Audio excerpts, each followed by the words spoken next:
veio, imagine, eu fiquei completamente sem argumentos para com Deus.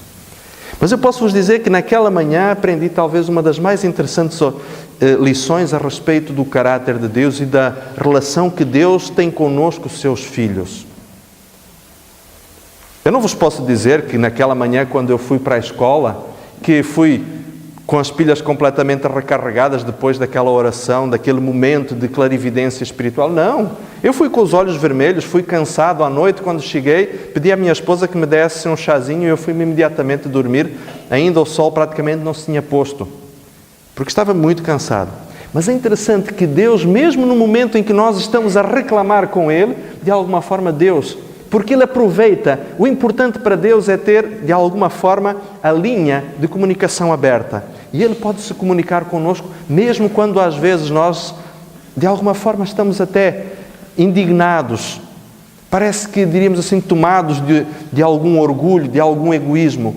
Deus, Ele nos ama tanto que Ele aproveita todas as oportunidades realmente para falar conosco, para nos comunicar coisas importantes. Eu não estou com isto a dizer, meus queridos amigos, que nós devamos descascar, desancar Deus. Nós não temos esse direito. Nós somos criaturas insignificantes. Nós, na realidade, somos menos do que poeira cósmica. Não estou a dizer que devamos ter a pretensão de dar lições de moral em Deus. Não, de modo nenhum. O que é fantástico perceber é que Deus nos ama tanto que, apesar da nossa insignificância e da sua incontestável onipotência, Deus, ainda assim, no meio desta nossa arrogância, Ele é capaz de nos ensinar algumas lições muito interessantes. Por isso, orar sempre vale a pena.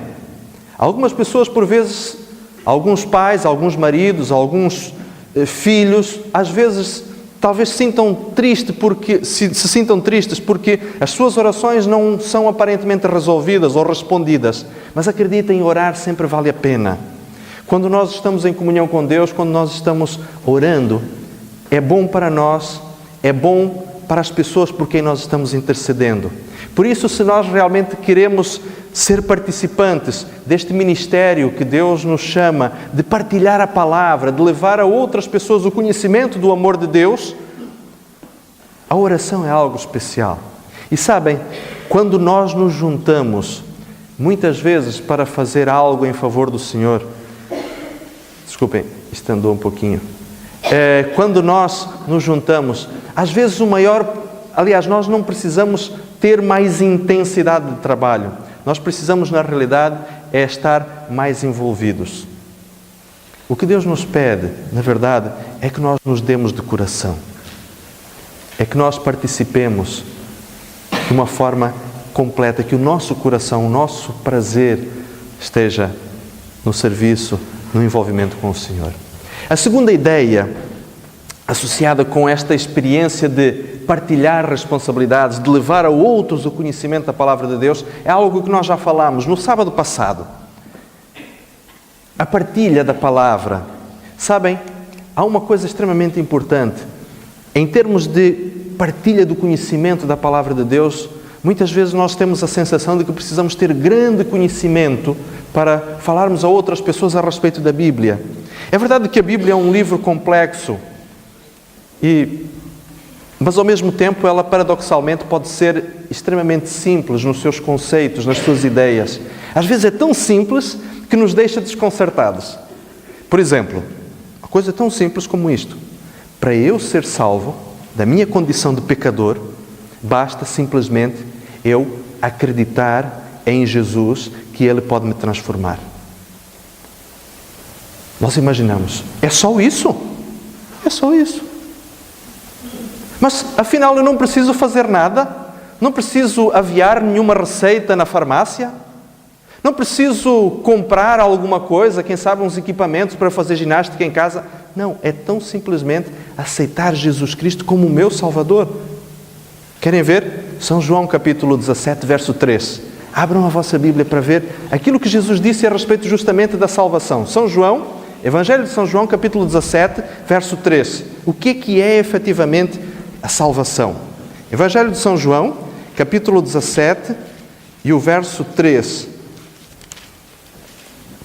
Diz assim: E a vida eterna é esta, que te conheçam a ti, só, como único Deus verdadeiro, e a Jesus Cristo, a quem enviaste. A salvação é tão simplesmente isso. A salvação, ou melhor, a Bíblia é de conceitos desconcertantemente simples. Para eu partilhar a Bíblia com outra pessoa, meus caros amigos, não é nada complicado.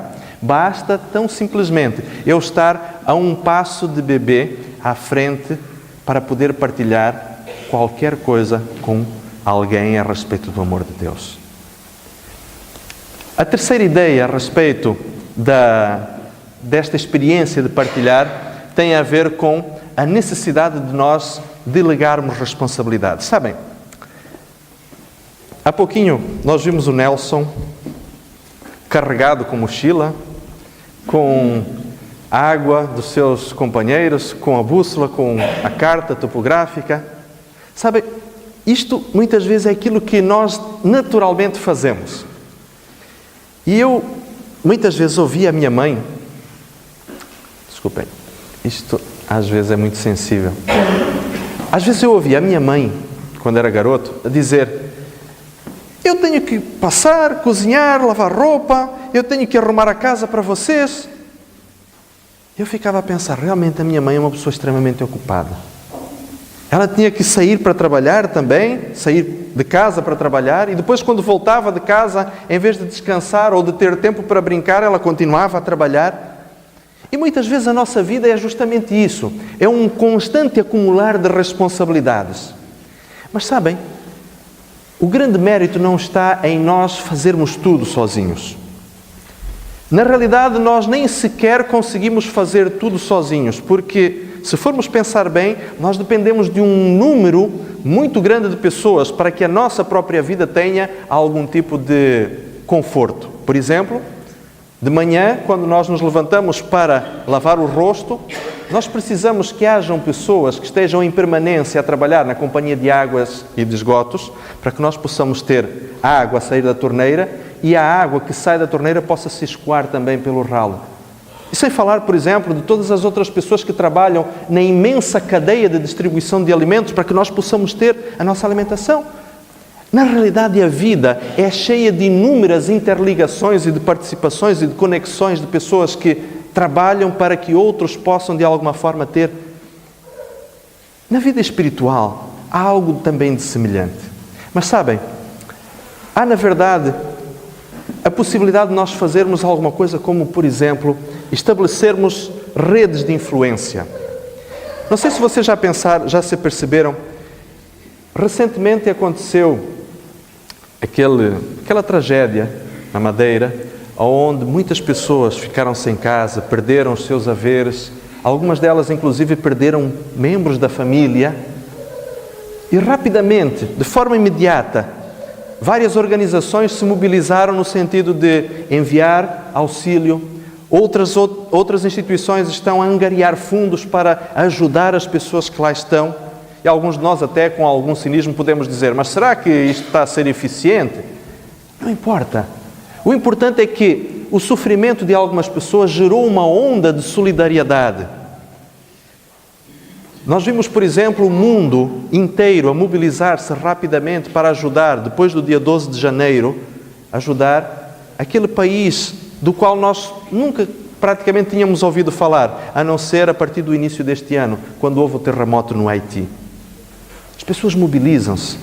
Há circunstâncias que geram ondas de solidariedade, geram, diríamos assim, círculos de alguma influência. E sabem, meus queridos amigos, à nossa própria escala, dentro, diríamos assim, da nossa capacidade de influência, cada um de nós pode gerar uma onda de bem-estar. Querem ver uma coisa tão simples como isto?